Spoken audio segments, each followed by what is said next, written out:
I will start with these words. Adulthood should not have to be the end of gaming. It should not have to be the end of the tingling sensation of competition among friends and rivals that computer games provide us. We want to give all that back to you. If you are, or have ever been, studying in Sweden, hear me out. I have a dream. A dream that all students from all of Sweden will meet. In enticing battle, in camaraderie, in rivalry, and in measurement of skill. No matter if you're playing only for fun, or if you want to prove that you are the absolute best, no matter your league, no matter your skill level, no matter your field of studies, you should meet competition on your own level, and you should be treated like an important player, no matter the level you are playing on. This is what University Star League is all about, and you are important to us. So sign up and game on.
Brace yourself. I'm here to welcome you to the first CouchCast of University Star League Season 3. I will fill you in a little bit about what's happened during the upstart of the tournament, and I'm going to fill you in a little bit on what's going to happen in the future. And after that, Lucas Tenchi Collard and Mikael MarvinMega Jansson is going to cast some games selected from the different StarCraft 2 leagues. We've been spending yesterday night, actually 2 days now from when this will be broadcast, drinking beers and watching all of the replays submitted so far to select the ones which were interesting or funny in different ways from the different leagues, and we'll be casting those for your pleasure. But before that, let me tell you a little bit about the startup of, first of all, the StarCraft leagues and tournaments. We had a bit of a rough start with our leagues in StarCraft, with some technical difficulties involving players being able to sign up with incomplete information, which means, of course, a lot of players did, and then the last-minute rush of sign-ups, usually in esports, and as well the usual problem with a lot of people signing up and then being virtually impossible to contact. Our administrator has been completely swamped.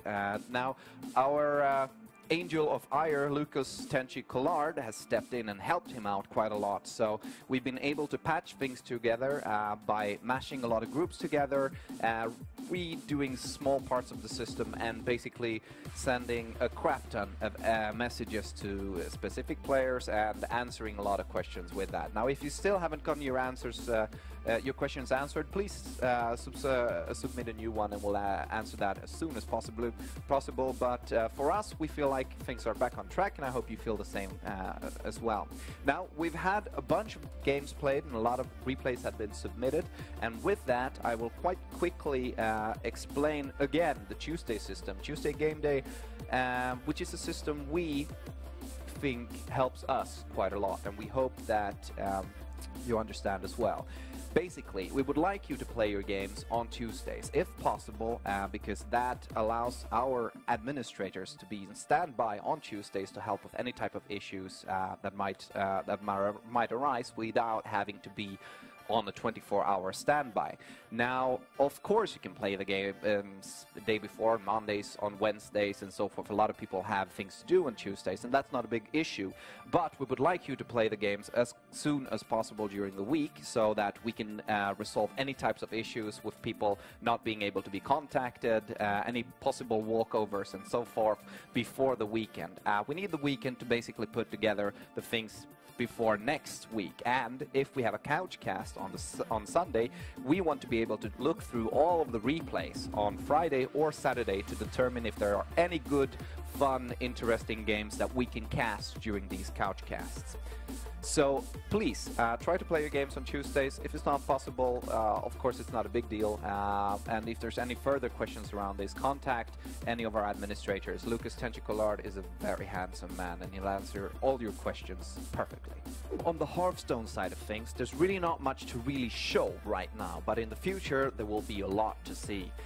Since Hearthstone is quite new on the esports scene, we're working on trying to figure out the ultimate Hearthstone championship format for our tournament, and we're also working on pretty cool technical solutions to be able to broadcast Hearthstone games live even without the Observer UI.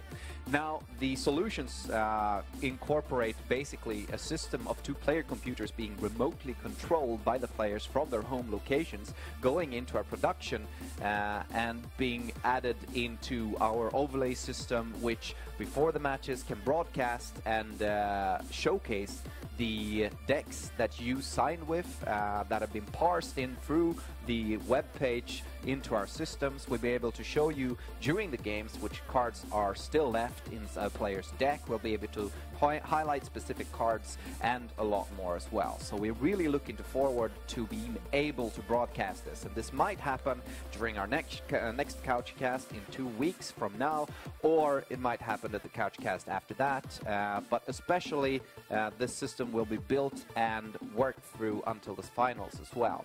Now, if you're interested in casting Hearthstone, and if you have a lot of game knowledge about it, then send us a personal message. I'm right now looking for Hearthstone casters and trying to set together a team that could cast this live during the CouchCast as well.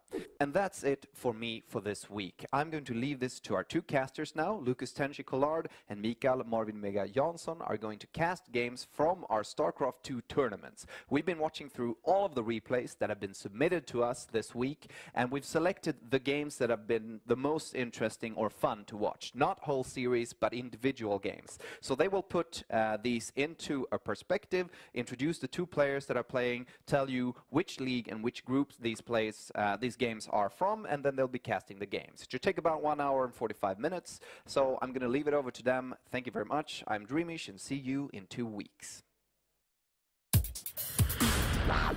All right, ladies and gentlemen, here we are back once again. Yes. This is the 3rd season of the University Star League, and I'm Lucas Tenchi. And I am Mikael MarvinMega Jansson, and we're here to bring you the best, or maybe not the best, but the hottest and the coolest game from the first part of University Star League. Yeah, we're starting today, and these are your games, guys.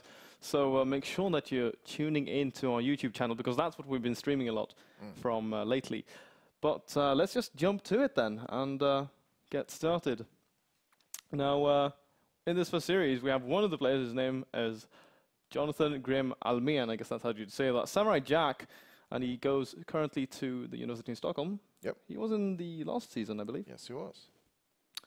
And his opponent is going to be Znergy. He's actually not a cat, but he hasn't sent in a photo, so we don't know. But he goes to Gothenburg's University, and he's a Zerg player. These are going to be the first guys in the series that we're doing, and now taking it away, we have him spawning up in the right-hand corner here on Yonsu. Game number 1, wearing the color red, none other than Samurai Jack. Yes, indeed. And his opponent, down in the bottom left corner, it is Znergy. Yes, sir. Some friendly banter going on here between these two guys. So this is this first game that we're going to be doing now. It's in the Gamma division, I believe, and it's Group B. Now, so this is Silver League, right? I think so. I'm not entirely. I think that is. Yeah, I think so too. Anyway, just starting right off the bat with Samurai Jack going for a 9 pylon, then actually going for a 9 scout right away. Did slip by that overlord there, so Znergy is going to be seeing that there is a probe here. I mean, he could actually suspect like maybe some really early cannon rush, I don't know. But you generally don't scout on 9. Unless you're like really scared of some sort of early aggression coming out of Zerg as a Protoss. Because I mean, when you 1-gate expand, going for that 13 scout, like gives you slight edge in economy. Yeah, and who knows really what Samurai Jack is up to. Maybe he will. Now, he can cannon rush, of course, but he might be able to place a pylon in a pretty good position already. And then be ready to just warp in troops as soon as... I'd feel that would be a very early commitment, though, because like going for that 100 minerals this early on when you're on such a low probe count, it like really delays anything else you want to be doing. Like, you know, you drop your cybernetics and stuff like that, and that means you'll like initially expose that pylon. Because like if the Zerg player is very active with Zerglings and has overlords positioned well, he'll probably be able to see that. But nothing odd coming at it from these guys. Znergy going for that hatchery first, and then going for a pool, and there we have the core coming out of Jack, Samurai Jack even. I like that Samurai Jack is really active with the scout in Znergy's base. Yeah, like he's been hanging around there with this probe forever now. But I mean, there's generally not too much going on here for Znergy. I mean, there's no gas, and that means there's no threat of speedlings. I think it's interesting, by the way, that Samurai Jack decided to go for the gateway in the first initial wall-off, and then drop the cyber in his main. I think that he's actually going to be going for a 1-gate expand here, where he sort of cuts all units to just get a super fast nexus, and then he'll follow that up with a mothership core to be safe. Yeah. You know, I'm always surprised of the level of play of these leagues anyway. It feels like the actual standard of all the StarCraft players actually been raising quite a bit during the last season and this season. Yeah, absolutely. I mean, like if you look at early wings, like being diamond then would be like bronze, or okay, maybe not bronze, but like silver or gold now. And I mean, I haven't played too much. I'm like Masters Protoss, but I'd probably be able to like win a Code S with the like knowledge I have in like the first season of the GSL, because like go back and look at those VODs and they were just terrible. Yeah, but the game keeps evolving, and that what makes it fun. So. I love that about StarCraft, just as you say, constantly things changing. Good positioning here of that Stalker just outside the base, so well, maybe Znergy can get a small scout off here. He sees the expansion is going up, but not much else. So. Yeah, that's about it. I mean, but I mean, considering that he sees the mothership core and the Stalker, I mean, if he knows that much about the game, he'll definitely be able to identify that it's not going to be anything super crazy coming out of Samurai Jack, like not yet at least. No, but Znergy, I don't know what makes it do is he reads, he actually builds a spine crawler already. That's very defensive. Yeah, I don't like that decision, because I mean, it really cuts into your economy. People think, yeah, well, it's just one drone, but it's still like 100 minerals really early on when your worker count isn't too high. And you generally just want to be focusing and investing in economy at this point. Yes. But Samurai Jack's second Nexus is finished. He's got the second gas finishing up now. He's going to be going up to a total of 4 gateways. We have 3 in production right now, and he could definitely go and ramp up some pressure now, because like as it finishes, he can definitely make something happen. But we have a Macrouch already coming down for Znergy, who has just started to mine gas, so he'll be able to get that speed. Do you think we're going to be seeing just like mass speedling flood? Yeah, I think so. It looks really like it. And looking at both players right now, both are setting up for some quite heavy aggression pretty soon. So it's probably going to be a quick and dirty game. Yeah, I like those kind of scruffy games. But here we see the proxy pylon going down, but that gets scouted right away by Znergy, and he's forced to cancel to get out of there. I wonder what Samurai Jack's game plan is, though, because, I mean, speed started now for Znergy. We have no probes in production for Samurai Jack. He's cut all probes right now. Okay, never mind. He just resumed probe production there. And now we see the Stargate coming up. A good choice on this map. Be able to get those Phoenix, pick off those Overlord, deny vision, and just force the Zerg into more of a defensive posture. And it'll definitely like shut down any sort of Mutalisk transitions coming into the mid-game. Yeah, this Stargate is going to prove really useful, and it can counter a lot of units that Zerg can throw out to you after the initial Zerg rush. So there's a possibility it could go for Void Rays against Roaches. We just saw like 6 or 7 Void Overlords finishing there, and he is 52 of 94 supply.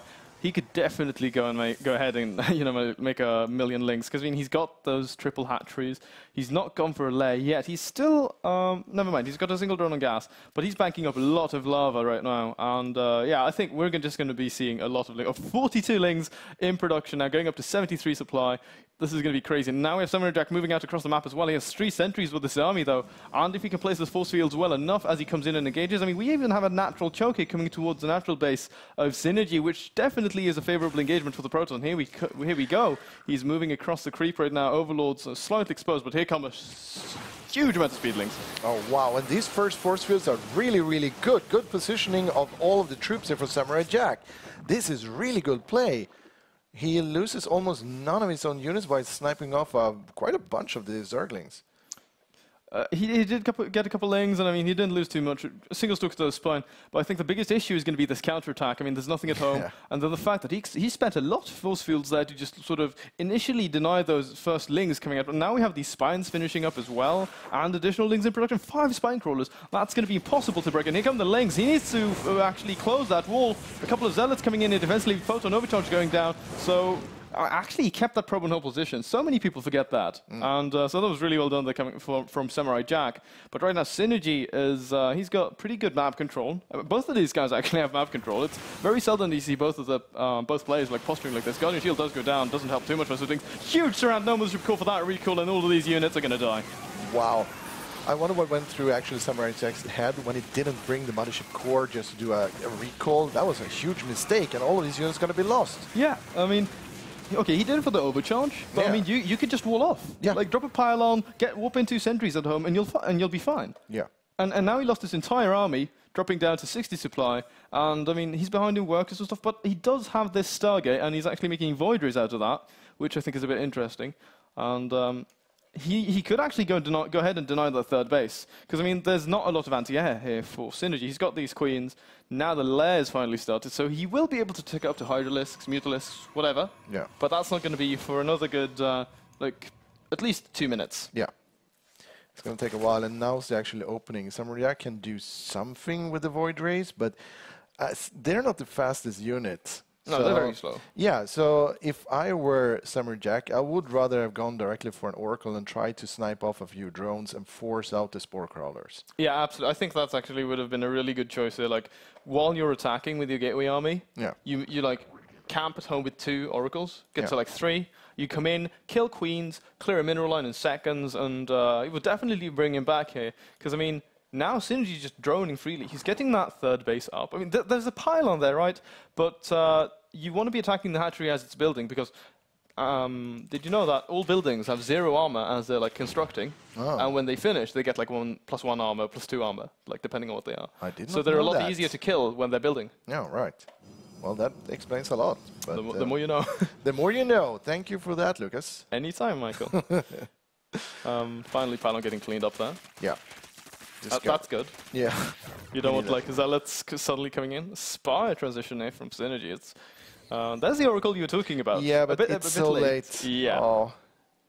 I almost feel bad about it, because it's gonna be coming out at the same time as 4 Mutas bases. are being built. I didn't actually realize that Znergy was going for a total of, he was double expanding. Yeah. So his economy is going to be booming shortly, and then with all the gas income he'll be able to get, he's going to be able to have a ton of Mutalisks. And I mean, Samurai Jack, he does have a small army, could easily break these spines and lings with the number of zealots that he's present there.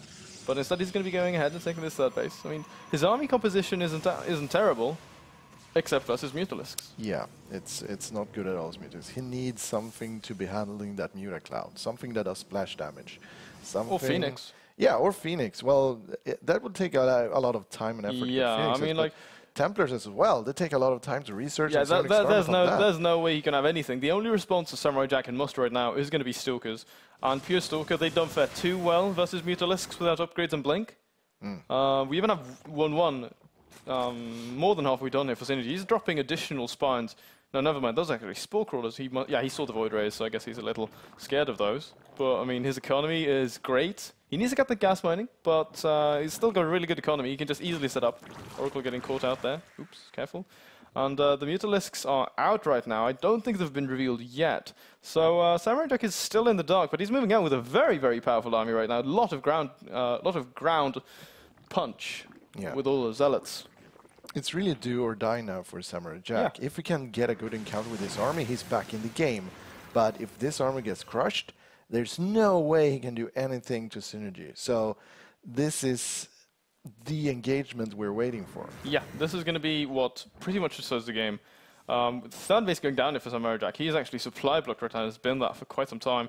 Down on 40 probes. So, I mean, he doesn't have... He's supply blocked. He doesn't have a great economy. I mean, he's taking the third base, but his worker count is so low, so that if he loses his army, it's just as you say, it's going to be game over. And especially versus something like Mutalisks, because, I mean... and even looking at the upgrades, you have 2-2 started now for the Zerglings, and they're just going to be ripping through this gateway army, because, I mean, you have +1 attack, fine, on the Zealots, but there's already +1 armor, which means that the two-shot effect is not going to be there. Yeah.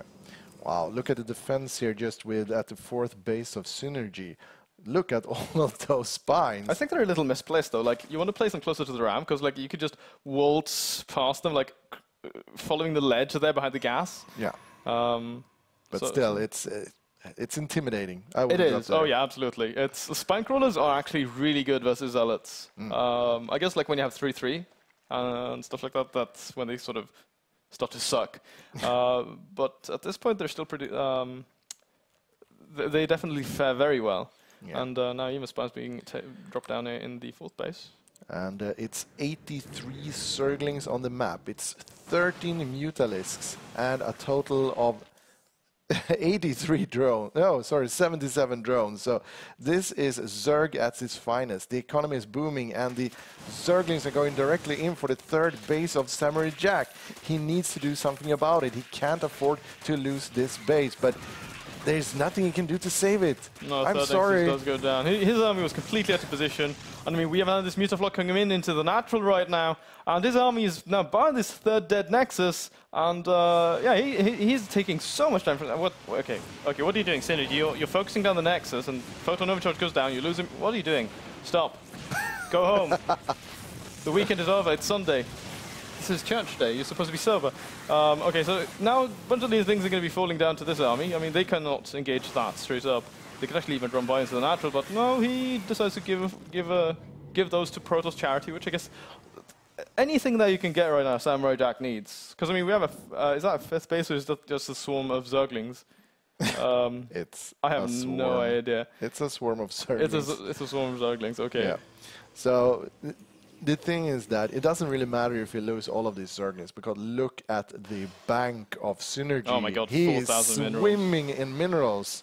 He can remax. Yeah, that must hurt a lot. But he can remax in just a second or two. Yeah. So yeah, I'd really like to see him transition, and that's exactly what he's doing. He's going to be going for those Ultralisks, and they just do so well versus armies like this. If you have like, okay, 10 to 12 Void Rays, not so much. When you have like 3 Void Rays, 3 or 4 Void Rays, they do very well. He's 4 Void Rays. And a Nidus! Where? Oh my god, we have a Nidus network being constructed. I hope to see this getting thoroughly used. If we get lucky today. Yeah, first, I hope so. Game 1 of the UniSL Season 3, and we get a Nidus. Oh man, this is so cool. The thing is that he needs to think goodbye, about the Mutalisks. Wow. They are not long for this world, and every single one of them decides to take a one-way trip to hell. Yeah. What would Zerg hell be? Ire? No, back to Ire. Shakuras. Nice garden.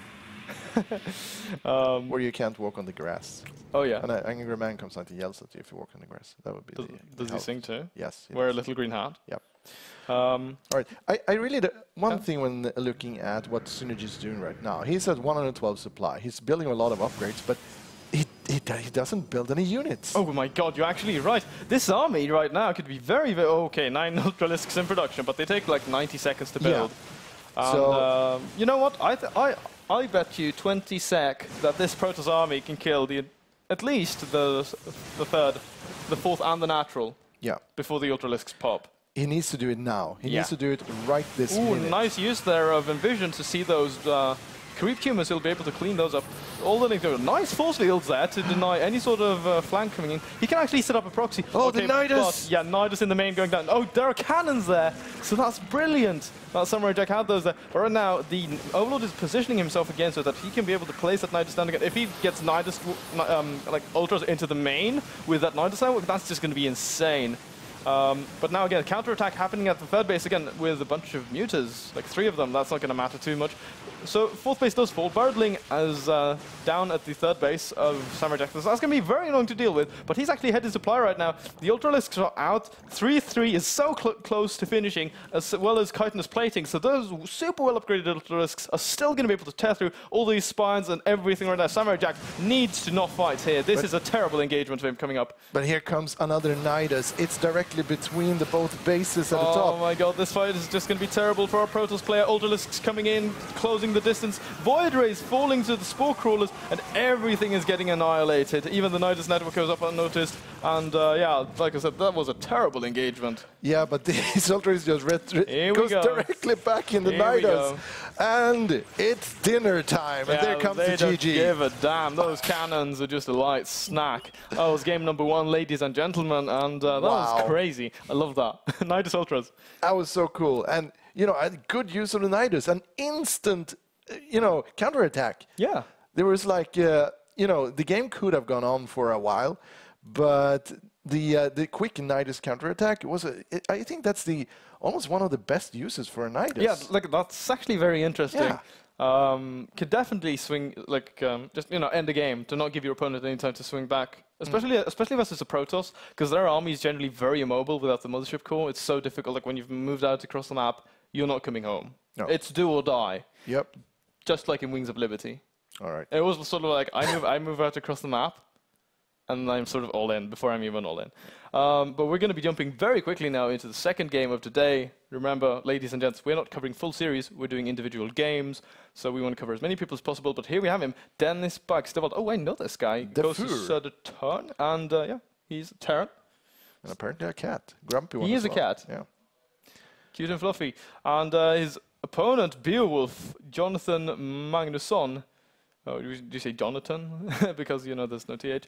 Anyway, coming down here, this is game number 2. Completely new series, ladies and gentlemen. It's going to be a TVT, but he is, anyway, the Red Terran, none other than Deffer, Mr. Bagstavold. Yes. And his opponent at the top left corner, playing Terran in blue, it is Beerwolf. Beerwolf, isn't it like a German legend? Yes, it is. Guy with a sword. Beerwolf. He kills the troll. What's his name? He does. Yeah.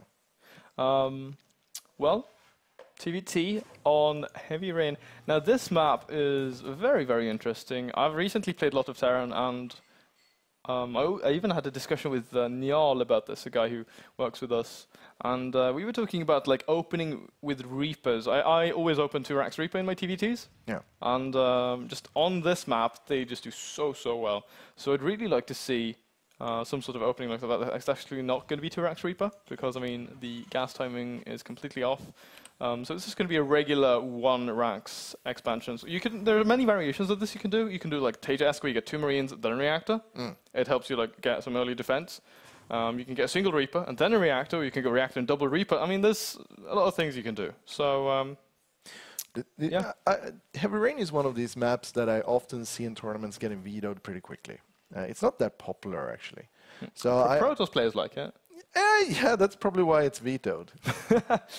But in this case, I'm happy to actually see a proper game on it, and especially Terran versus Terran, which could turn. Heavy Rain is actually the first map. Like when you were supposed to play a series, we've decided that this is the first game that you're supposed to be playing on. Awesome. Just to like get that sort of variation. But now we had Reaper openings coming out from both of these guys. I don't believe that we're going to be seeing any more than just a single Reaper. Reaper wars generally happen with 2 Rax versus 2 Rax, I mean. And but we have seen weird builds. Second Rax coming down here from Deffer. How do you say Deffer? Deffer. I have no idea to pronounce it. And he's going to be Beerwolf, though, is going to be going ahead and grabbing that earlier expansion. So he'll be able to set himself up nicely for the mid game in terms of economy. But now the Reapers are out, and we'll see if these guys happen to meet up. And the first shot is definitely what matters. It's like Phoenix versus Phoenix, Muta versus Muta. Anything with mirror units, the person who gets the first shot off is who's going to win. And now we have 1, 2, 3 shots off onto Beerwolf's Reaper there. And he needs to get out of there because otherwise he's going to go down. And there we go. No. Okay, yeah, he gets him. Yeah. Bye-bye, Reaper. Sorry. How would you feel like a guy who looks exactly like you, but he just wears a different shirt, different color? And killing me. I would be fine with that. I'll be killed by an awesome man. Thank you. Oh, okay. Now look at this bit. Defa actually going ahead and doing that 2x Reaper. He's even adding a third Rax. Is he going to go 3 Rax Reaper? Oh, cool. This is a really aggressive build, and he can do so much damage if Beerwolf doesn't see this coming. And yeah, here we are. Here we go.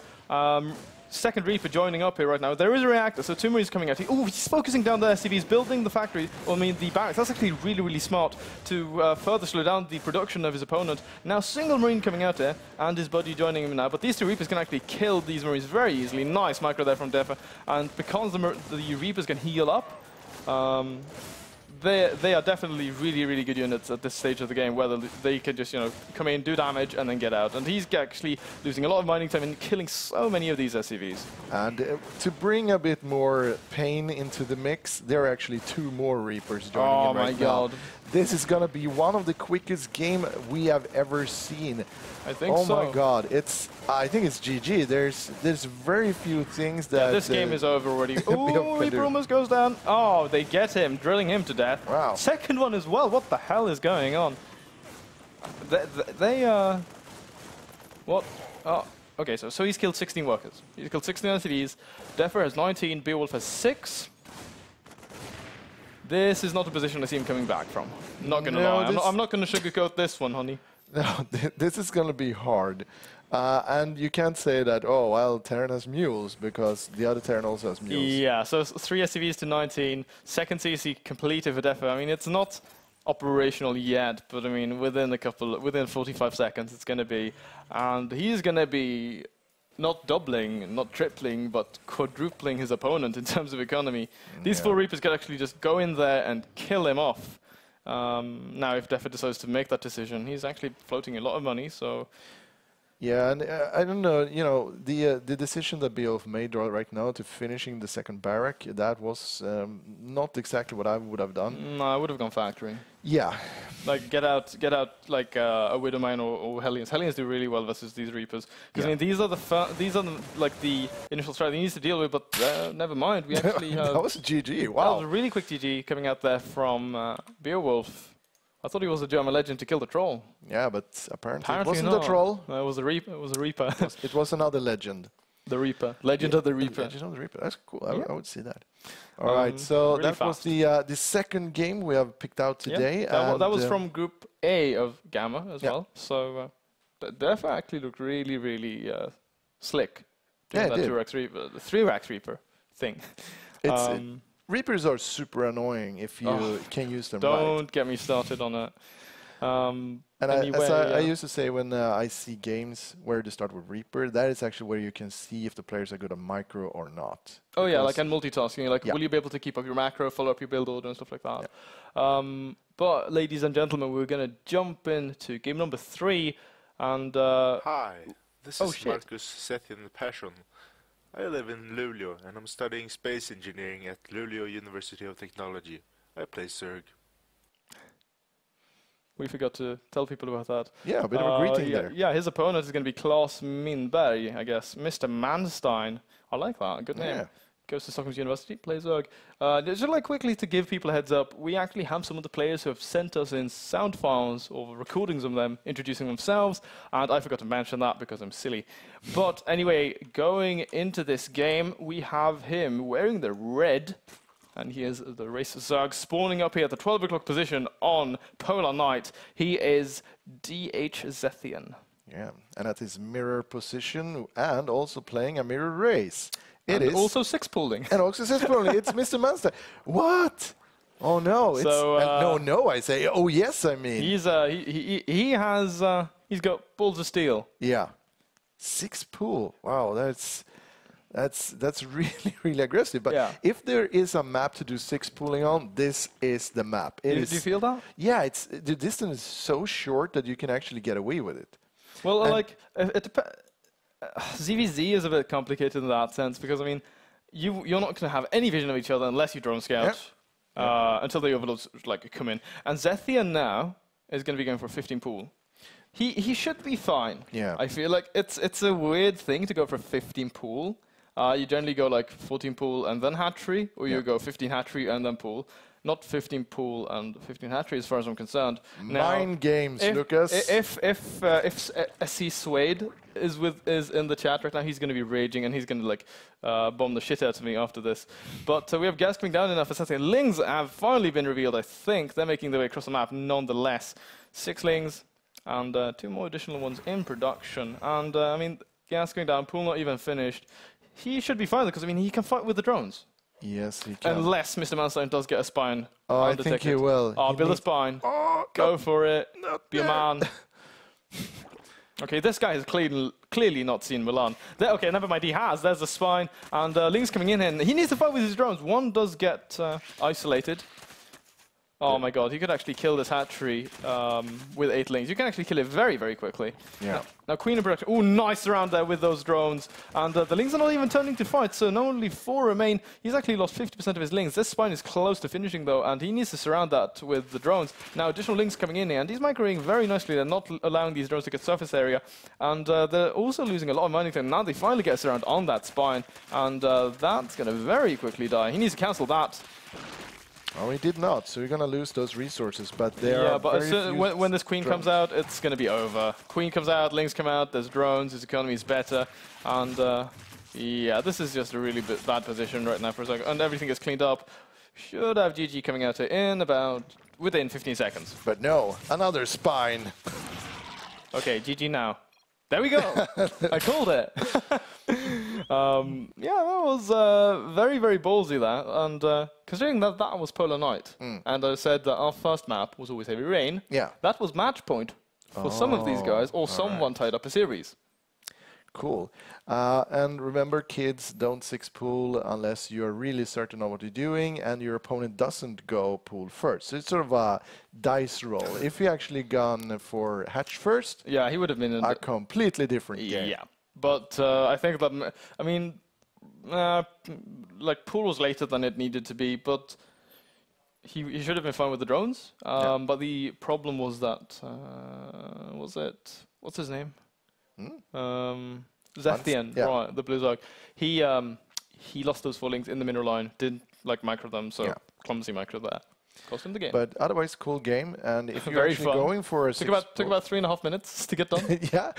So I think we're heading into the next game now, and let us see if we can present the players. That's how it is. And first, his name is Denka Dennis Gulobovic, and he goes to Linköping University, and he's trying. And now the next guy, he's going to be introducing himself. These guys are in Division Alpha, Group A. Hi, this is Edward Ftis Hubendick. I live in Linköping, and I'm studying engineering at Linköping Technological University. I play... Oh, that was cut off. All right, cool. Well, he plays Terran. Yes, he does.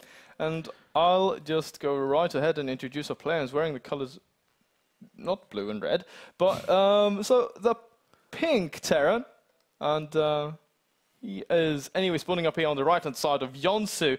Game number 1 between these game number 2 or 3 between these guys. It's none other than the pink Terran Ftis. Yes. That was so weird to pronounce. And his opponent, Christ. In the bottom left corner, it is the wonderful Zerg player, Denka. Denka sounds like sweets. Yes, and Ftis. We all know what that is. Yeah, that's a teenager. It's in Swedish. It's sort of. It's just Ftis. It's a It's like an archetype of teenager. You're a lot older than I am. Thank you, aren't Lucas. You? Yes, I am. I'm a lot younger than you are. Yes, that sounds better. Yeah, right. I'm a lot younger. How old are you? 36. Yeah, you're 16. You went to high school when I was born. Yeah. Because I'm 20, so this guy is my senior. I have to respect him. Back in your day, when you were like 14, 15, did the Ftis thing exist? No, it did not. We were just obnoxious and stupid. So we didn't have the Fjortis thing. Well, we're pretty much the same thing now. Yeah, I know, but now there's a name for it. Oh, fair enough. Fair enough. Scientists have finally come up with a name for for stupid youths. All right. Directly coming into this game, and it's a hatch spawning pool build for Denka. Yeah, hatch first. Yeah, cool. Whereas it's a very safe build here from Fjortis back in the pink base. Yeah, I think that... okay, never mind. Overload comes in here. But there was gas taken in for a Terran, so he could have gone for the Reaper. So I'm actually... Oh, no, wait, never mind. This was really, really smart. So he gets that first Marine, so he'll be able to pick off this first Overload. And, oh my god, that's huge. Because that's 100 minerals you need to invest, 1 lava. Oh my god, that's so frustrating. He even gets the scout. He sees the the factory. So he knows exactly what's up. So this Overlord, he still did his job, even though he dies. Yeah, that's his job. Yeah, for the swarm. For the swarm, go in and die. And I really like the reactive player from Fjortis just running down and getting out a few shots on the Overlord. I've seen some players go very, very early Marine on bigger map and try to intercept the Overlord before it actually reaches the base. It's hard to do, but if you know all the pathways that people send the Overlords, it's... Yeah, you can definitely intercept them. And doing that early game is definitely something that Zerg's not too happy about. But now we have these 2 Marines, they were taking control. They're actually looking for an Overlord, and just as you said, they're going to be hitting their mark. CC coming down in after Fjortis, but he's doing a great job. I love this little move that he's doing. I mean, these Lings coming in now, they might be able to save this Overlord. Maybe. Okay, so they kill Marine number 1, and now this guy should get killed. He should die. That sounded so morbid. He should... Oh, he's gonna... Gets it! Oh, no! He does get it! Job done. Oh, my god. Right. Ha ha. That is just so BM from our Terran. But anyway, we have that reactor finished up. He's got Hellions coming out of the map now. Additional ones in production. His natural CC is fairly late. It's not late by standards, but it's later than his opponent's expansion. So in terms of economy, he's not going to be as potent. But there are a bunch of Lings out on the map. They could definitely do something. And if the micro is sloppy, and he does get that Hellion almost surrounded, but speed starts now. 3rd hatchery coming down. So we're having a very standard way of opening from both of these guys. Yeah, and nothing too odd. Denka actually tries to wall off here a bit. Yeah, I like that. Yeah. I like generally think that Zugs should do that most of the time. Because, I mean, you never know if your opponent is going that 2-factory blue flame timing with, 11 Hellions, and they just, come into your natural. There's nothing you can do. Queens become irrelevant because of the, sheer numbers. And so having these buildings to wall off really, really help.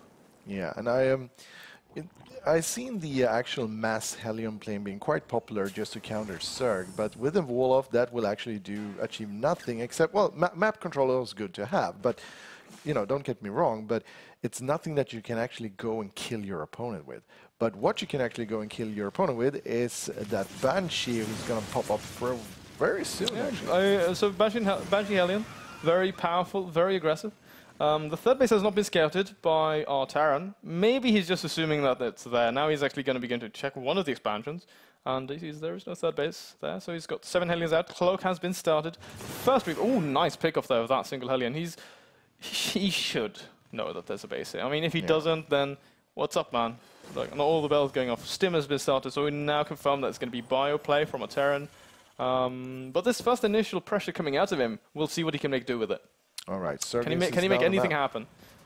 This Banshee needs to do something, because, I mean, he invested in it and the cloak for it as well. So that's quite a big money dump there. And it'd be a shame if it didn't do anything.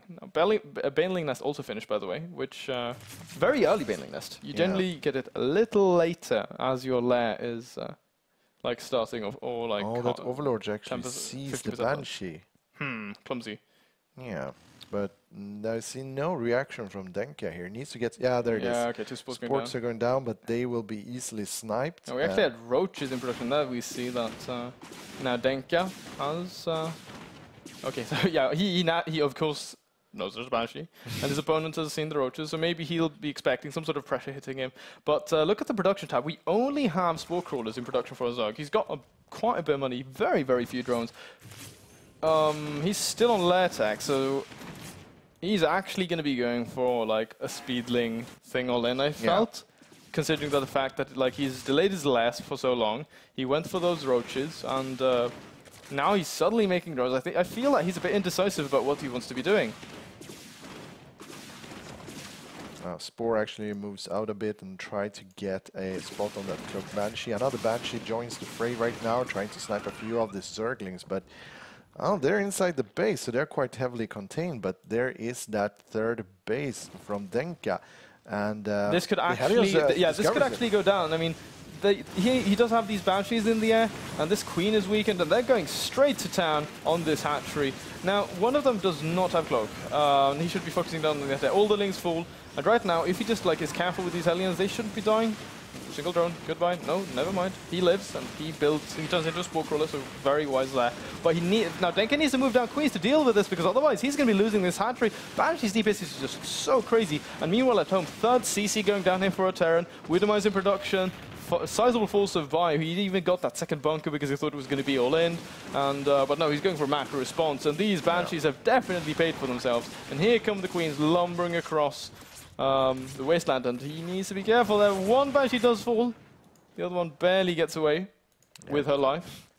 It's heavily damaged. Ftis doesn't need to invest in more Banshees right now because they've actually done a really good job of delaying everything and sniping that third base. So right now it's just for Ftis to macro up a bit, get a big army, and then move out and steamroll. Hell, he could even move that around. His stim is done, and I think combat shield should be on the way, and so should like +1 or something.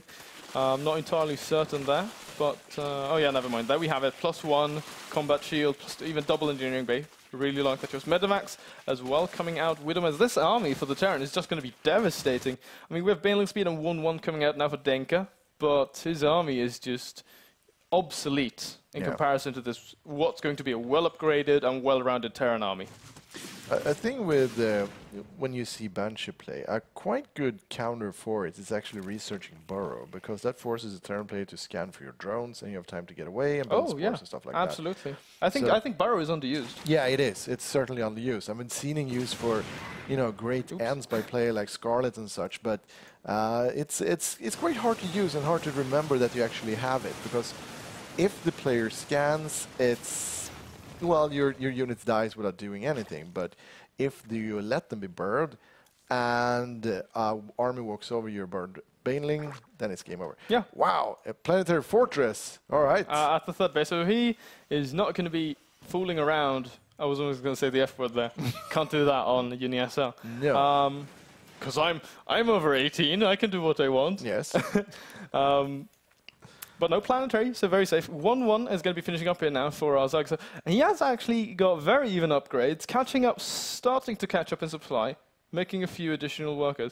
Now his Spire is going to be finishing it, but there is no gas bank. He even morphed 8 Banelings, so he can make 3 Mutalisks when the Spire finishes. Yeah. Make those 3 Mutas. These there's a bunch of Banelings morphing in right now, and they can do a lot of damage. Do you know what's really good, by the way, against an army like this? Like Roachling Bane. It's actually really strong when used defensively on creep. Yes, it is. And especially with Baneling speed and all that.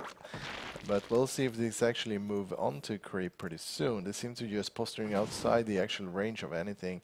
And now a medevac loads up, heading for the main base of they're on the Denka. left-hand side, but the main army is still posturing very good. Oh, big number of Widowmines. He's got a total of 6, actually. Drop coming in now in the main, though, so we'll see if that can do any damage. Meanwhile, he's moving towards the third base. Okay, there was a lot of Znergy ready to greet that. Goodbye. Vid is in. Yep. A little pickup there, loses a few of the units, not doing any damage at all. Like if Denka can keep picking off things like that without giving away anything, he'll be fine. And there's even a Widowmine. Okay. I was going to say there's a Spore Crawler detect, but here he swings in here, and oh my god, look at those Widowmine detonations doing massive damage. But here we see like the value of those roaches picking up a little bit there on the in the rear of the fight, but no, there's just so little Znergy right now, and this army is going to be able to tear down this hatchery, no problem. Mine's even moving up into Burrow on the ramp. In that choke, and here now Ling's coming in here, sweeping in. Mine's going to be getting cleaned up, and this, okay, never mind, he's actually cleaning this up, but look at the supply. Yeah, it's a huge difference in supply, and It's going to be really hard to catch up from here, but because his 42 drones to 56 SCVs. Yeah, with mules on top of that, and we have 2-2 halfway done already for a Terran player. And I mean, if he doesn't go kill him now, when 2-2 finishes, that's like, you know, look, you've got the guy dead to rights, and then you drop a nuke on top of him. That's what 2-2 is going to be in this circumstance. It's going to be crazy. But 10 meters coming out now for our Zerg player, so he's going to be able to go up to a count of, I don't know, like, I actually have no idea. But third base is established, and it is well saturated, very well defended, even a turret there. These Mutalisks with good bailing detonations could bring Denka back into the game. Yeah. But it's really going to sort of rely on that Denka does not know how to split bio, and that the Widowmine hits are atrocious. Yeah. The medevac that was outside the main base, which actually sniped by a few Mutalisks. That's very nice, actually. Really good pickup. And needs to be careful. Sending out a single muter to absorb one of those. Oh my god, all the muters come out and die. Scan goes down. It's just so difficult for Denka to engage. He's now finally morphing only 3 bins. That's going to be nowhere near enough. Now this other hatchery coming under fire again. Yep, and it's going to be a short but bloody game because these Marines and these Marauders are tearing through the Zerglings. And the GG. Yeah. It's cool. I did take off my cardigan, very warm, and I really didn't. I was out yesterday, and I was dressed very casually, and so I was wearing this T-shirt because I'm a man. Yeah, very quick game. Yeah. Well played there. Like I thought it actually felt fairly even there at some points, but it was a bit of a game of back and forth, but the Terran player actually did a really good job of containing, harassing. He played almost all of his cards right. I think Ftis was just like he was very crisp with what he wanted to do. Yeah. Got a little sloppy with some of the unit control, but the fact like that little move out with the Marines, that was just oof, give me nerd chills. I like that. That was really cool. Yeah, all right, but let's take it away. We're going to be jumping into another game, and the players are going to be Pizza Pie. Oh my god, that cat picture. Pizza Pie Bob. He was in the previous seasons. Yes, he was. Gustav Lindgren, Karolinska Institutet. And it plays He Terran. is a Terran. And this guy's going to do his own. I think. Nope. Oh, no, never mind. Andreas Falcon. I know this guy. Spin, yeah. Another Terran. I was actually in the same group as him last season. All right. But I bailed out. I think I played him, though, like... I think we did our games. But anyway, here we are, spawning into game number 1, because it's heavy rain. Yep. The blue Terran at the 12 o'clock position, or sort of 12 o'clock position, he is none other than Pizza Pie Bob. Yes. Makes me hungry for pizza. That would be delicious. He would be delicious. He would be delicious. And not so delicious, but maybe nice. In the bottom right corner, we have the orange Terran player. It is Spinger. Yes, sir. Now, again, another TVT. We just had one. I'm going to say we just had one, because I mean, we had one really quick game, and then we had one that was panned out into the mid game, sort of. We didn't have time to see all of the strength of the Terran play. We just saw a lot of Reapers come out and make short work of SCVs. Yeah. So I can't really call that a tactical game per se, but amusing, and really you can learn a lot from that. Intense. Game. Yeah, intense. That was the word. Yeah. So racks into gas here coming out of Spinger, and Pizza Pie Bob is actually going to be going so far gasless, which I think is a very interesting choice. You could go for like, okay, never mind. He does go for that gas. I was just going to say like you can get away with the gasless expansion, but that's really cutting a lot of it, cutting corners. And then, like if your opponent 2 racks Reapers you will die. Yeah. But no, he's getting his gas a little later, though, but don't think that's going to be too much of a game changer. Pizza Pie Bob now does have his racks finished, and we have a Reaper now coming out of Spinger. So he'll be able to put on pressure, get a little scouting on. Yeah, it looks like it's not going to be that short game as last time. Oh, don't say that. That's exactly what we said, and now we see another racks being dropped.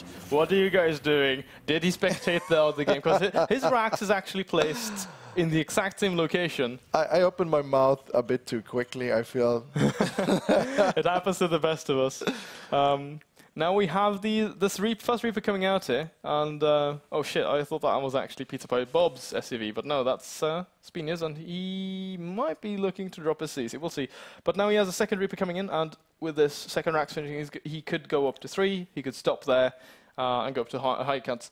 Njal told me to only go to 3. All right. Like 3 or 4 maybe, but oh, never mind. Look at these Marines. They were ready for this. Nice game sense there from Pizza Pie Bob. And he's actually pulling off his EVs, trying to capture that. Good micro. Reaper. Yeah. I like that.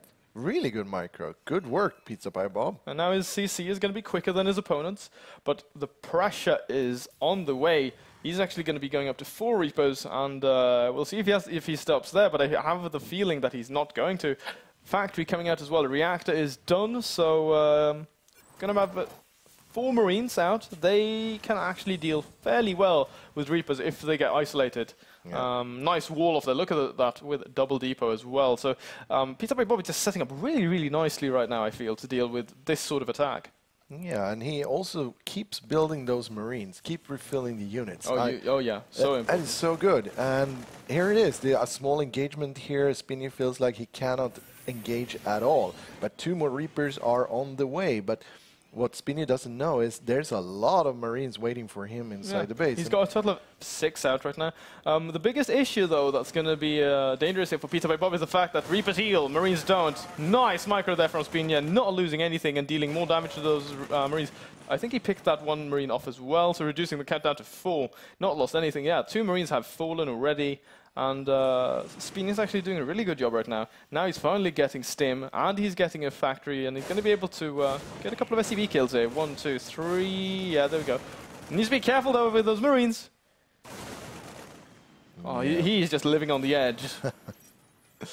But it doesn't matter, because right now there's a Hellion on the field, and it's one thing the Reapers are weak against, it is fire. Burning fire spewing over you. That is never a good thing. They have like napalm mixed in there. Yeah, so you better watch out. They're trying to do some harassment. Okay, now they need to be very careful. These Hellions could go and get a couple of good shots of Marines as well, working to zone these out. Now, with... Oh my god, he could... Oh, they're trapped. They're dead. The Reapers are dead. There's nothing they can do. And good night. So like, I actually thought Spinger was going to do like a lot more damage with that, but Pizza Pie Bob just really handled that brilliantly. 4 SCV killed after all of that? Wow. Yeah, but that's irrelevant, because I mean, he's got that CC up, and his opponent doesn't, and now he's got medevacs as well, so you could just elevate the Hellions into the main and start killing workers of Spinger. Yeah. The Hellions are actually moving in now to check if there is a base at the expansion, but there isn't. But there's a bunch of Marines just waiting there to jump into the bunker, so that's probably not going to do anything forward for a while. scan to see. The bunker is not done, so he could go and get some damage off of these, but as we know, Marines have really good damage, and here we go, the bunker finishes up. But the biggest threat now is that the fact there is a medevac out, additional racks being added for Pizza Pie Bob, so he's setting up really nice to come into the mid-game. But right now, this is going to be very, very hard for Pizza Pie Bob, for Spinger to deal with, especially if Pizza Pie Bob waits and gets the Hellions in on the action as well. The army is way out of position, and here we go. This could potentially just end the game outright. All right, ladies and gentlemen, it's time for SCV hunting. Here comes the pain train. Oh my god, so many SCVs falling down right now, and you don't want to be pulling SCVs to fight aliens, my friend. No, Stim is done though. Okay, if he picks up the medevac, that could sort of help him out, but no, all the Hellions get out there. 14 workers killed here for Pizza Pie Bob, who is at 28 workers, doubling his opponent. He's got the macro facilities, he's got the starport, and Spinger hasn't even landed his natural CC. It's not even become an orbital yet. He just lost so much of that, dropping down to 15 workers. Yeah. That was a big blow to him. It's sort of like Pizza Pie just showing up like, let me show you. Wow. He's not done. You know what they say in full is it Apocalypse Now? I love the smell of napalm in the morning. Yes, it is. Yeah, that's now Combat Shield is on the way here, so is Cloak and Banshees. We have 1 out for Spinger already, and the second one following up. Now, he is morphing his natural CC into an orbital, so that needs to get operational quickly. But now it's going to be up to these Banshees. Can they equalize the economy? Well, if he can't, they might. So if he can't do that, my accent keeps changing. If he can't do that, that's just he's going to be in a very bad spot. Now we even have turrets there. Pizza Pie Bob is on top of his game today. The thing is that Banshee against turret, yeah, I think I'll place my bet on the actual turret. But, yeah, but you might find an opening. Nice positioning there. Gets 1, 2. Cloak. Cloak is done. And oh my god, look at that. That was just cruel. Dropping an SCV and nice micro. Could see if you can get something else done. You know, he's going to be coming into the main, and we have the left portion of the mineral line exposed here. And oh, okay. So this Banshee is just being very annoyed, losing a lot of mining time there, forcing every single SCV off the line. But now he needs to be careful. Stim goes down, and goodbye Banshee. So that was that. And was it worth it? No. But here is another Banshee. Spinger refuses to give up on this tactic. Yeah, we actually have tanks in production now for him as well. I like this choice, because I mean, he knows he's behind in terms of economy, and he knows that like his opponent's army is larger than his. So if he just waits for that imminent attack, he just needs to not lose units like this, though. Keep your eyes on the units there, Spinger. You can't afford to look away, because you really, really need everything. And yeah, there's actually a force of Marines just positioned outside the natural, and see if he actually wants to. Does he really wants to move out now? He shouldn't. Well, if he gets like 2 tanks, he could move out, well, like with caution. But now we have Pizza by Bob moving across the map. He has Medivacs, he has Stim, he's got the healthy Marine count. But the thing here that's going to be keeping Spinger alive, if he actually doesn't die outright, it's a big drop or something, that's going to be the siege tanks, because they deal with the Marines so well, especially when they lack combat shield. They're just so squishy. And here we go now. Spinger moving out finally. He's got Medivacs of his own, tanks, and he's ahead in terms of upgrades, at least. And he could definitely emphasize on that. That's what he needs to do. That's going to be a saving grace coming into this. The forward attack gets countered, but look at the supply. 105 to Pizza by Bob and 70 to Spinger. And there are no tanks out here for a blue Terran. Now the siege tanks, like I said, they're going to be massive. Forward scan goes down, tank sieges up, and aggressive forward scan. Now, Pizza by Bob needs to be so careful about this, because we have these 2 siege tanks here, and they're going to be so important now that we see the importance there of combat shield, Michael. Yeah, they do a lot. Don't forget combat shield. That is a big difference between the Oh my god, this is actually so hard here for Pizza by Bob, but no, never mind. He gets a good concave. Tanks now raining down fire on top of these, but they're coming under fire. They're going to be dropping down. Everything gets cleaned up there. And now still, Pizza by Bob significantly in the lead. He's even getting this third base up, which I thought was actually going to get contested. Like, more aggressively, they might get cancelled, but no, I was wrong. It was all come down to the actual positioning, and also that Pizza by Bob really, really used the mobility of his Marine, just backing off and sniping off every ground forces, and then rushing forward and just taking away. Yeah, I feel Spinger overextended with those, with his bio units. And meanwhile, third base does finish up here. He's got now siege tanks of his own. Upgrades are nearing completion for both our players, the first tier ones at least. We have a drop going down here on the left-hand side of the map towards the main. We'll see now the ignition afterburners have been started. We'll see if he decides to hide the Marines or just load directly into... Yeah, he hides it. So he stims in, gets your bunch of SCVs, and then he gets out.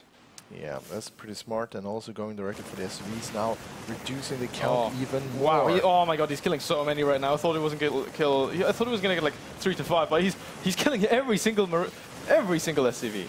That was no a really good attack. And the SCVs count is now 23 for Spinger, 54 for Pizza by Bob. Yeah, and he decided to tap out there. There was, like, honestly, there's not a lot he could do.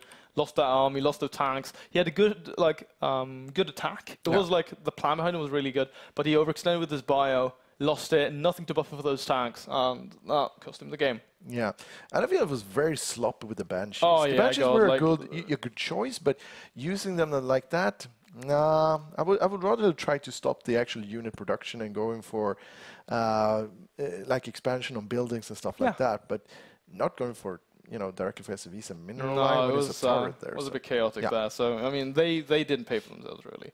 But we have more games coming up, and this is Ivan Royal Flush Gutierrez. I live in Stockholm and studying network technology at Jansson Education. I play the race Protoss. I hope you all have good games, and good luck. Have fun, everybody. I guess I need to keep track of when we have sound files for players. Well, this was Royal Flush. Yeah, that was really quick. He was so fast. Now his opponent is going to be Mr Phoenician. Emil Gustafsson. That's not a ferret. Is that a ferret? Yeah. Is that a ferret? I think so. A weasel. It looks like a weasel. He goes to Uppsala Universitet and he plays the race Zerg. This is coming out of the competitive group D, ladies and gents. It's PVZ on our hands. But here we are. And I'll take it away, like I always do. Spawning here in the bottom left corner on Frost. He is CYC's Royal Flush, the purple Protoss. All right, and his opponent up in the top left corner, it is Phoenician, who plays Zerg in yellow. Yeah, he is here. Yeah, here he is. Big map. Very big map. Yeah. Wish my garden was this big.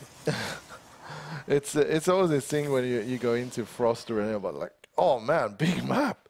Phoenician, interestingly enough, he went for that overdrone thing, so he like went to extract and then cancelled, I believe. It's just a matter of play style. Yeah, exactly. It doesn't change too much. No. It's like, I think like it might get you like 5 extra minerals. It's gonna be game changing, Michael. Yeah, it's gonna be. It's sort of a show off that you can handle micro very well, and just it's sort of players do it at the beginning just to make it more exciting. Instead look of at this Protoss APM. Disgusting. He's just spamming. No, so Phoenician goes for that drone scout. I like this. Like doing that on a map like this, it can really help you to sort of establish that good read on your opponent. Is he going Nexus first? What is he doing? And then you can respond accordingly. Phoenician does drop his second pile on the low ground, which I like. It's going to help him set up slightly faster with that wall off. But there's a pool and gas here for Mr. Phoenician. And no hatchery dropped yet, so I believe we have a Speedling all in on our hands, unless he decides to make a fool out of me and drop that hatchery, and just like not do anything. But yeah, I think it's going to be speed. Okay, double gas. Okay, double gas cancel over drone. What did he do? Why did he take the gas? Was that a mistake? Because like he liked doing that with the extract tricks? I think he does with the extract tricks. I think he actually knows that he was supply blocked and then actually did an extractor just to clear that out. But here might have been to be able to get that queen. But here's the hatchery. All right. There it is. Thank you. And Cyber finishes up here now for our Protoss. We have a Zealot on the way. Nexus dropped. And just because Phoenician delayed his his hatchery for so long, these guys are going to be having their natural expansions finishing up at roughly the same time. Yeah. And you generally want to be able to ramp up that drone production, get as many of those out before any sort of action goes down. But because he delayed it for so long, I think that's going to be a little harder to achieve. What do you say? Yeah, I think so. It's going to be cool to see how, if I were in the Phoenician's shoes right now, I would aim to get a bunch of queens actually, because this map requires a really good creep spread to keep you in the game, because it's actually sort of a launching pad for all Zerg units. Yeah. So you really need that, and I see most players go like 4 queens just of 2 bases, and that is really safe play and a really good thing to have. Well, did Royal Flush see that gas? I don't know. Oh, yeah, he did. So he should know that something can happen. And no drones pulled off yet. Speed is started baneling. Okay, we have a baneling bust on our hand. This is very old school and uncommon. I haven't seen this build in a while. No, Forge being added now, which is very nice. Yeah? It's even going to be strengthening that wall off a little bit. We have no sentries in production, though. I feel Royal Flush... Okay, Stargate in the wall off. Very ballsy, not caring about hiding his tech at all. Let me show you what I can build. I can build spaceships, I can build... So many options. Units, yeah. Now, right, so Warp Gate is fairly close to finishing. Forge is also going to be done shortly. We have Speed coming up now. A bunch of Speedlings in production. And Phoenician has... Yes, a healthy amount of gas. Decent link count, but very few banes. You need quite a few to bust down a gateway. I think the count is like, I think you need like 8 to 10. Yeah. Now we have a cannon down here, and there is actually a sentry out, and this is going to be very important. A warp gate coming down as well, so he'll be able to get 1 more or 2 more, depending on if he decides to get something right away out of his target. That's going to be a Phoenix, good choice, and if he can hold this, he's going to be in a brilliant position. Well, he attacks. All right, so goes for attack right now. She sees the Speedlings and she sees the Banelings. And I think it's too few. Yeah, he might. Okay, Overcharge goes down. The Banelings connect with the gateway, but they were far from enough And yeah, that was a catastrophe for us as a player. He did nothing. Yeah. And lost quite a bit of money. Now he's finally resumed drone production. But I mean, he's way behind. 38 probes to 17 drones. And all of that gas invested into the banelings, I mean, yeah, they did nothing. They barely put a dent in that gateway. Yeah, that was no way that was a good attack in any way. And the actual planning and everything was not. And here he comes again, more Zerglings going in. He might be using them just to force the overcharge or the suck out the energy from the sentries. But I don't know. It's just it's a weird play. Yeah, but like, what can you do now in Finish's position?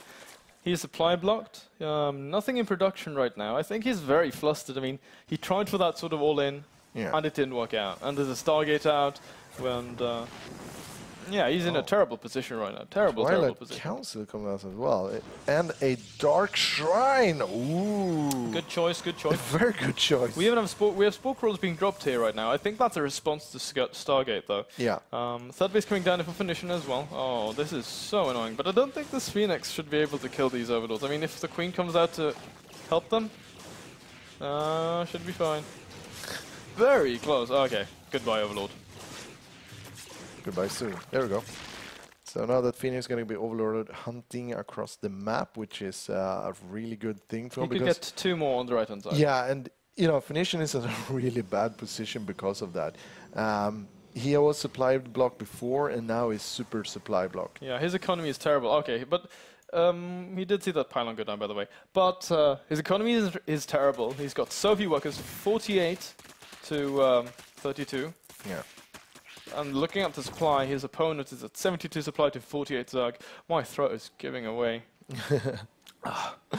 It looks like actual Royal Flush is, I think, is moving out pretty soon here. It's amassed a couple of sentries. It's got a healthy amount of energy on them, and a couple of zealots just to be extra annoying against those Zerglings, because it's funny when it comes to the Protoss forces, because the forces are almost the strongest against Zerglings, which are so good in melee, are other melee units. So it's a bit of a weird. So it's not the firepower that counts. Zealots are very good. Yeah. Now we have 4 DTs moving out across the map. I think the entire army of the Protoss is actually going to be moving out as well. We have sentries and zealots. Now these DTs, there is detection, so they should potentially be able to not do too much, unless it's in the 3rd base. And that's straight where he's heading. 4 DTs, they're going to be able to kill everything in a matter of seconds. He can even get the hatchery, no problem, easy peasy. And the drone count is going down even more. 33 drones for our Zerg players. 10 lost. Wow. Okay, why didn't he stay to kill that 3rd?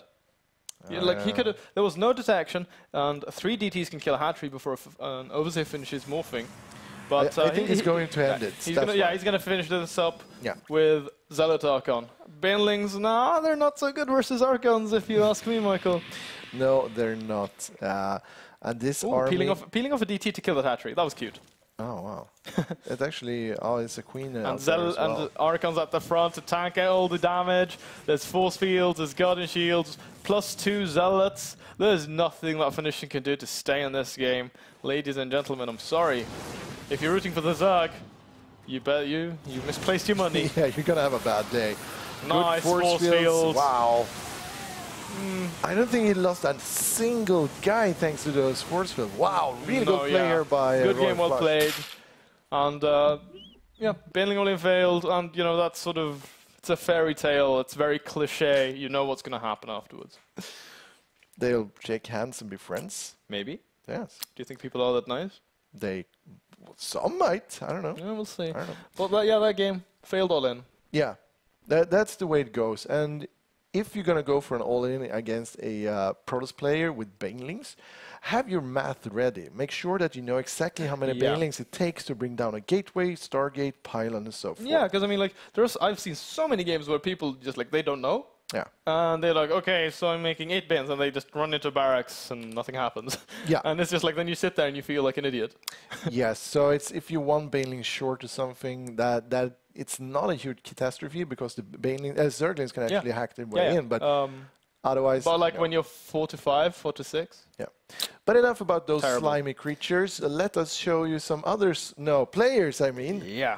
This is new to us. So, Gustav Lindfors goes to Uppsala University. He is a Protoss brother. He is also a cat. His name is Kralman in game. And he's facing Mr Mustache, Andreas Büger. Büger, that's a German name, and thus he is a German cat. Yeah. Goes to KTH, the Royal Institute of Technology. Yeah. Hell yes. That sounded so professional. But anyway, here we are, ladies and gentlemen. We have a TVP on our hands. Spawning up here on the right-hand side of Jansson. We've seen this map a lot. He is the Red Terran, Mr Mustache. And his opponent in blue trunks, he's playing Protoss, and he is Kralman. TSI, Team StarCraft Improve. Oh. Oh, yeah, that's the guys I cast for. Yeah, we have a guy there in my team, NASC. We have, like, in the Facebook group, we have a guy called Mix, who plays for TSI. But honestly, I'm not going to talk about the beautiful people in Ireland. I'm going to be talking about this really, really pretty pylon in the main, going for a proxy play. Oh, man, I love this. Oh. Oh, no! Does the SCV see it? I don't think so. Oh, do we have to whisper now? Yeah, we have to whisper. So that he doesn't hear the pro. Okay, so if he goes, does he go single, or does he go double? Because I mean, there's one where you go single gate, and then you get a gas and a cyber at home. Yeah. And get stalkers, and like proxy like zealot, and then proxy stalker. But he doesn't know, and he's actually. Oh my God, he's doing it! Oh, he's doing it! Oh, I'm getting nut chills right now, Mr. MarvinMega. Yes. I almost said Mr. Bad Example. No, that's another guy. Yeah, that's the other guy. Yeah, he's in there. The other guy. The other guy. Yeah. Okay, first zealot is on the way. There's a Reaper coming out right now for Mr. Mustache. I mean, the main is... Oh, he discovers it! Oh my God. And he builds a supply depot! Oh my God. Okay, so this... Okay. Okay, right. He needs to drop a bunker, and there we have the bunker goes down in the mineral line right away. He needs... he could actually... Okay, 2 SCV kills already. That's really, really good. I mean, reducing that worker count. Another zealot is on the way to join his buddies, and now into the mineral line they go. Yeah. No wait! Oh my God! If he doesn't finish this depot, he's going to be close to being supply blocked. SCV's being microed. Reaper not being microed. A really good stacking there. The SCVs. Oh my God! This is so hard. I mean, the bunker there is going to help out a lot, but he's going to lose a lot of mining time. And then we have the stalkers coming out as well. As soon as the cyber finishes, a lot of these SCVs dropping. 15 probes to 9 SCVs. Oh my God, this is terrible. And he just doesn't care about the Reaper. The damage is so low. This Marine is not even going to make it there. He gets torn to shreds. Yeah, it's not looking good here. This game was over before it begun. Yeah. It's going to be really hard time coming back after this as more and more SCVs are falling to the psionic blades of the Zealots. Yeah, down to 5 SCVs, 4 SCVs, 3 SCVs, 2 SCVs. Oh my God, that was the second game of today. That was 3.5 minutes. Yeah, but this time the all-in or the actual proxy worked. We have seen stuff failed miserably, but this time it was really, that was nice. Cheese games are fun. Yeah, yes, they are. It's not fun getting cheesed though. No. You just get like, oh, yeah, like, oh my God, what is this? Oh, look at this scrub. We've done quite a few games. Yeah, and I think, is the next player going to present himself? Yeah, that is actually true, so I'll just let him go. Hi, this is Björn Garu Clausson. I live in Uppsala and I'm studying pharmacy at Uppsala University. I play Protoss. City, actually a cat. And his opponent is going to be Marlen Ted Kelly, who is actually a cat. Goes to Uppsala University. We have a lot of Uppsala guys. Yeah, that cat has seen things. He has seen things. He's been to Vietnam. Yeah, and back. There and back again. All right, so let's jump into the game that we have right now. And to shake it up, I'm going to start presenting. Oh my God, you're breaking the thing. Yes, I am. So, spawning at the bottom right corner, we have the Protoss player in red. It is Garu. Yes, sir. And now, doing things in reversal. Spawning in the bottom left corner, wearing the color blue, He is none other than Marlin, or Marlin. Marlin. Yeah. Blue Zerg. Frost and big map. So do you think he's going to go for an all-in again? Or do you think that... I mean, like, do you think the Zerg is going to all-in again? Not the same guy? No, it's a hard thing. It's difficult to pull off on Frost. It's like you don't know exactly where your opponents spawn. If you find them quickly, you can be like, all right, I can do this, because he went for a really greedy build. But if you don't scout him really quickly, it's like, I should build an all-in blind. Yeah, like that's really blindly all-inning a Zerg is like terrible. Yeah, it is. Now we have a hatch first coming down here from Marlin. We had a 13 gate from Garu and double gas as well. So there are many things that you can do. You can go 2 in each gas and then and grab an expansion, and then you'll have enough gas to sort of determine what tech you want to be going. Could go the single gas and like get a slightly faster nexus. There are many variations. But now we have Marlin coming in here. He's going to be scouting his opponent close by air, I believe the designation is for these positions. Because, I mean, we have this little ledge down the south side of the map where, like, if he takes the base to the right-hand side of his main, it's really, really close to his opponent's potential third. Yeah. And as a Protoss, you can put down a pylon and just march over there and stand on the high ground. And then we have little choke there as well. Right there, yeah. And that's just so easy for Protoss to sort of control. Yeah, yes it is. So taking that base isn't the best. No, I definitely take this base here, right up here where we have Garu parking his probe right now. Or if it's going to place a pylon, that's just annoying. Oh, why would it? Oh, no, not that early. But now anyway, we have the Cyber coming down here. 3 in each, no, 2 in each gas. And Garu right now is, I guess, looking to drop an expansion. Yeah, we have a pylon going down here in the natural, so Expo should be coming out shortly from him. Gasless so far still for Marlin. We're coming up to the 4-minute mark, so if he wants to go for that third base, it should be coming down now within about 30 seconds, tops. And back home at Zerg Central, nothing really special happening. A bunch of queens is going to hatch very soon and start spewing these, the creep all over the map. Yeah, we have gas coming down in now at a very interesting time. It's, I guess it's a response to seeing a 1-gate expansion build. Yeah. I'm just assuming he's seen that. Now the Overlord they're moving, and small skirmish. Oh, never mind. He's seen nothing. Skirmish going on in the middle of the map, and Zalo Mothership actually do very, very well against tiny numbers or small numbers of links, especially with Stalker support. He needs to be careful with these if he does not want to lose them. Yeah, they're slow links, so you know I think they all will be sort of picked up. Yeah, because look at that! He's dropping a Roach Warren right now on 22 drones, going to be 24. Single gas. Lings actually do get in, so I mean that's good. He sees the 2 in each gas, and but otherwise nothing too odd. Forge and Stargate in the natural though, in that wall off. He should go if he goes down there and sees that. That's pretty much going to be optimal because then he's seen everything his opponent has, and he's going to be doing that. So good for him. They actually get out alive. Good Zergling. You go. Yeah, need to be careful though. Boy. And here we go. So that they killed the drone that was supposed to be dropping down that third base.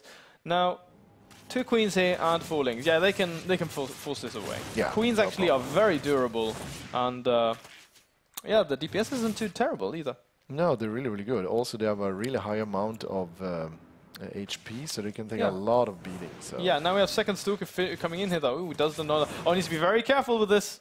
It does not want to lose this Mothership right now, and. Yeah, still, he's denied any sort of attempts at expanding it from his opponent. Now we have Roaches in production, and Speed has just started. Forces a recall, and that means that's no photon overcharge for a while. But right now we have an Oracle coming out now from Garu, so he's going to be ramping up that pressure. And a single Oracle does beat 1 queen. Yeah, and I feel like Garu is doing the right thing right now because he's changing the tactics all the time and trying to force out the reaction from Marlin. And Marlin just built up a couple more queen, but he hasn't really reacted in any way. And, well, okay, it was a Roach Warren, so you had to build that. Yeah, like I think he wanted to like put on pressure because I mean the Roach Warren was so early that it wouldn't have made sense, like, get it that early unless you want to be aggressive. Oracle is on the way. There is a third base in production right now for Marlin, so, you know, that's good, that's good. I think actually But there we go. Oracle coming in here. How many kills will she get? 1, 2, 3, 4, 5. Keeps going back to that queen. So, okay, this was a very good Oracle. 7 workers killed. Okay, did get a couple with those ground units, but I mean, so 5 or 6. Yeah, not bad. No. Ooh, 6 kills. And now we have Phoenix on the way as well. These guys are going to be very frustrating and annoying. Yeah, it's super harassment time. And there's nothing actually that the Zerg player can do for a while now because his opponent is so well walled in. Wow, this Phoenix is going to really clean out all the overlords of the map, which it's annoying. Yeah, potentially might supply block him shortly, but I think we had a couple of overlords in production. But right now, like, the worker count is just so low for Marlon. He's at 38 drones. His Protoss opponent ahead. Now, he's finally equalized a little bit in supply, but I mean, still, I feel like he's been behind pretty much for the majority of this game. He's going to be sort of getting some momentum. Yeah. Ooh, look at that, 6 guys in gas.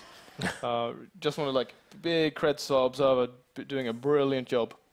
+1 is on the way. We have Void Rays now coming out. So Garu is sort of shifting into going into the typical mid game. He's even being very cute here, picking up drones, making sure to be efficient. But might lose a Phoenix. No, doesn't.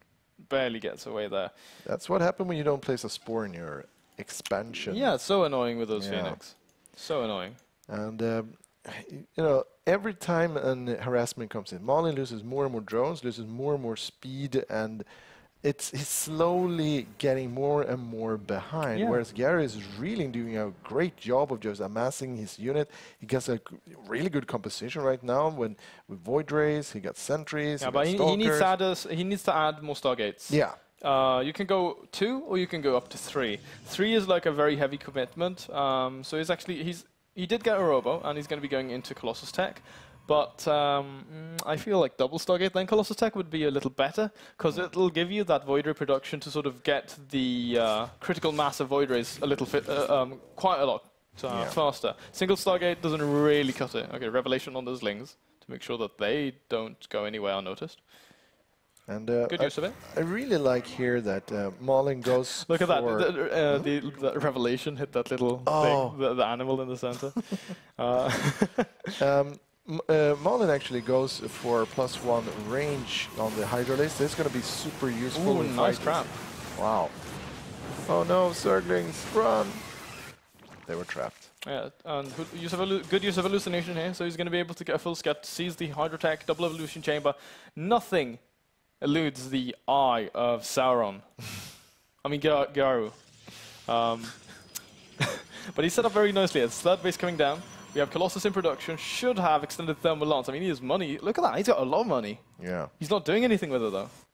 No, he's probably waiting for just churning out the Colossus, but he needs more robots. I don't know what he's aiming for and why he's keeping such a high amount of mineral floating, but we'll see.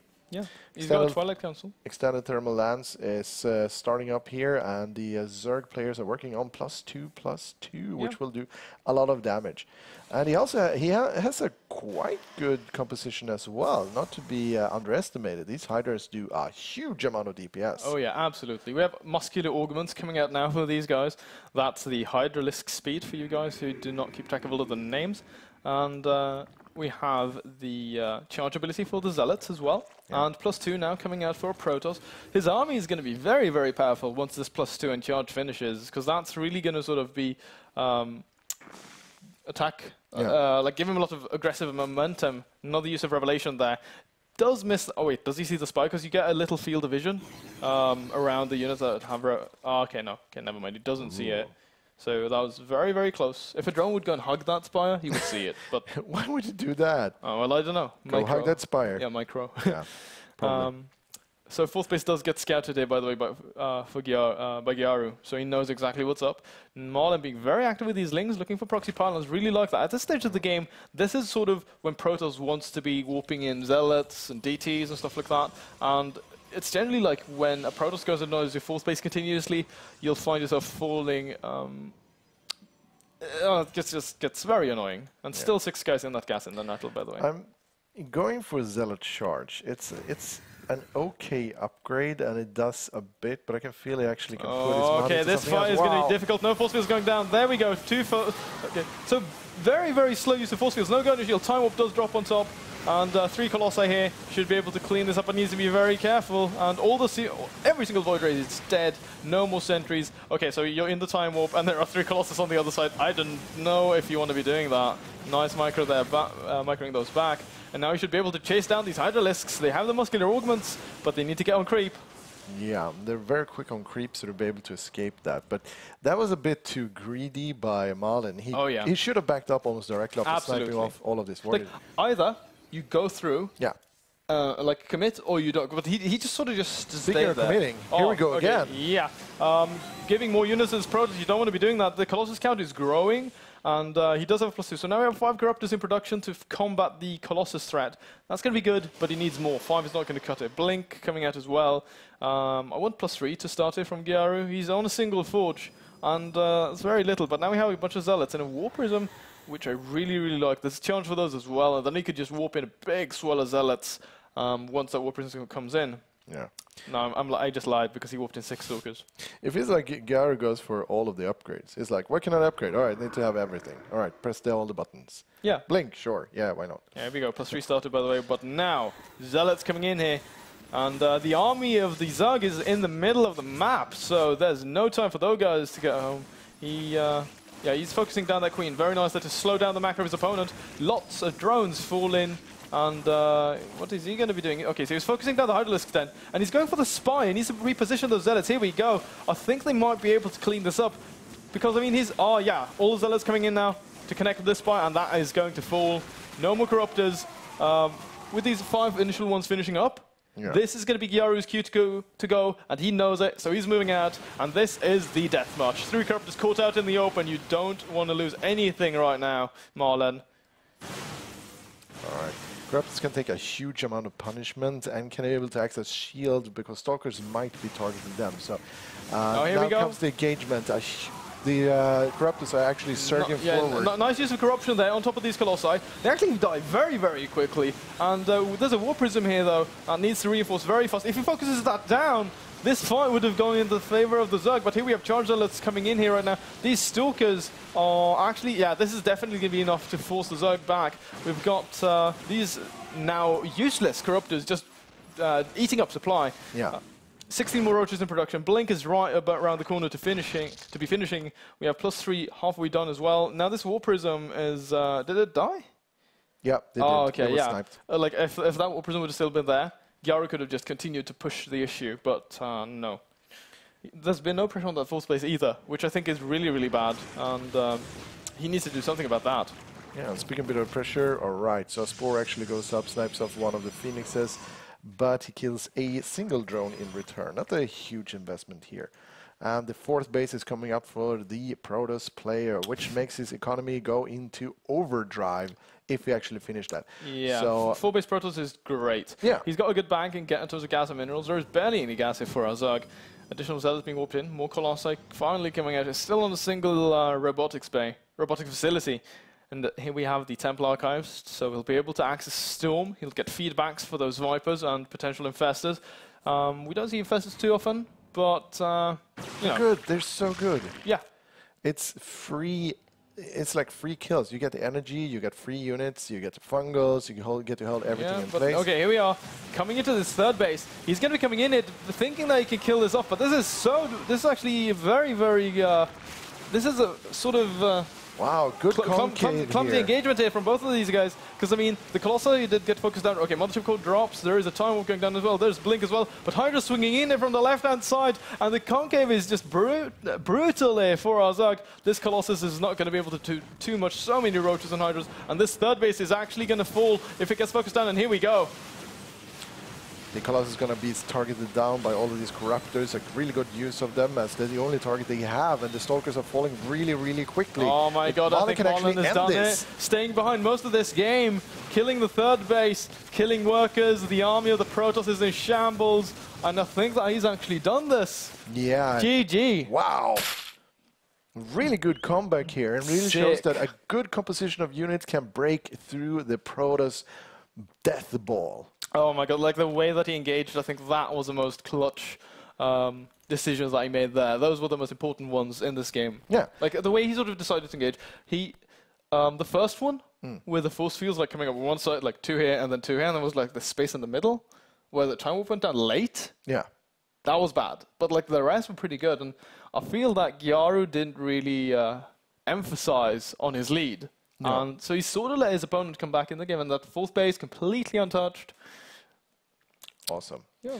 That's a really good use of positioning. So Yeah, that's also one absolutely. thing we have learned today. Use positioning at your advantage. Yeah, ladies and gents, Don't get caught up in choke points. No. And use that concave all the time. Get a concave. Get a concave and you win the Circle game. up. Yeah, it's just absolutely beautiful game there coming out of a Zerg player. Yeah. And actually, I think this is everything from us today. That was the final game of today. Yes, it was. I would like to thank our sponsors. It's Komplett, Kingston, HyperX, and QPad, which sponsors the University Star League. Yeah, this is the 3rd season.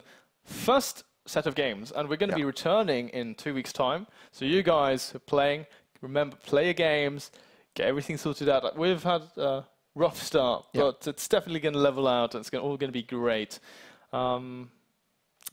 I don't know. Do you have anything else important to say? No, I do not have that anything important to say. I fail at English, apparently. No. So do we feel that we have a good closing cue? Yes, we have that. So, ladies and gentlemen. Yeah. Good night, good day, or good morning, wherever you are. Yeah, depending on how you woke up, it's Sunday. But thank you very much for tuning in. I'm Lucas Tenchi Collard. And I'm Mikael MarvinMega Jansson. Remember to follow us on Twitter. Yeah, and keep fighting in the University Star League. And like us on Facebook. Take care of yourself.